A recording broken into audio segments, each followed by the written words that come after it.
ఒక్క విషయం మనం ఎంతసేపు ఈ స్కాముల గురించి వీళ్ళు ఏ రకంగా దీంట్లో దోచేస్తున్నారనేది మాట్లాడుతున్నాం, కానీ ఈ మద్యం తాగిన వాళ్ళ ఆరోగ్య పరిస్థితి ఏంటి ప్రజలకు మీరు చెప్పారు. రెండు కంపేర్ చేసుకోండి, గత జగన్ ప్రభుత్వాన్ని చూడండి, ఇప్పుడు టీడీపీ ప్రభుత్వాన్ని చూడండి అన్నారు కదా.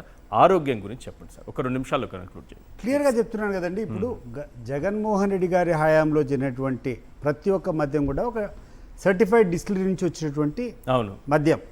దానికి ఇప్పుడు పాషా గారు చెప్పారు, it has to be tested.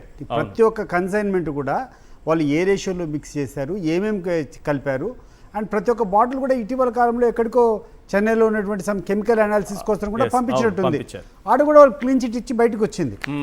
దాన్నే కూర్చొని నువ్వు కల్తీ మద్యం అని చెప్పి నువ్వు రకరకాల ప్రజలకు చెప్పావు, మరి దీన్ని ఏమని చెప్తారని చెప్పి నేను అడుగుతున్నాను. దీనికి ఎక్కడన్నా ల్యాబ్ టెస్ట్ ఉందా?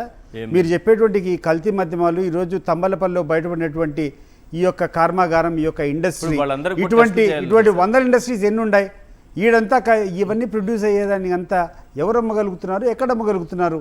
బెల్ట్ షాపులు అనేది ఏ హయాంలో వచ్చింది? బెల్ట్ షాపులు ఎవరు నడుపుతున్నారు? ఇవన్నీ కూడా ఇప్పుడు వీళ్ళందరూ ఆరోగ్యానికి సంబంధించి టెస్టులు చేసుకోవాలా లేదా? 100% చేసుకోవాల్సిందే. దీంట్లో ఎటువంటి స్టాండర్డ్ ఉందో అది క్లియర్గా అందరికి కూడా తెలిసింది.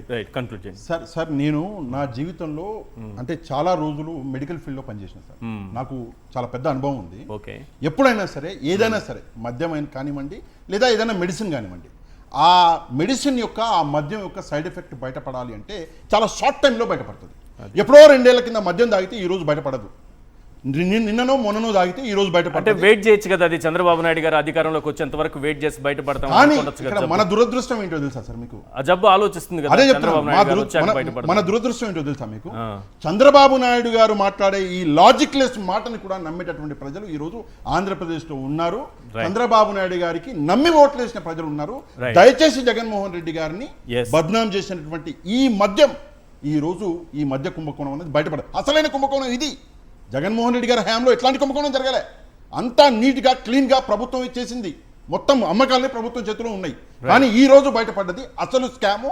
ఈ 5,000 చిల్లర కోట్లలో ఈ డబ్బు ఎవరి చేతులు మారింది, ఎలా మారింది అన్నది సిబిఐ దర్యాప్తు చేయాలి, చేసి విషయాలను బయటపెట్టాలి. రైట్.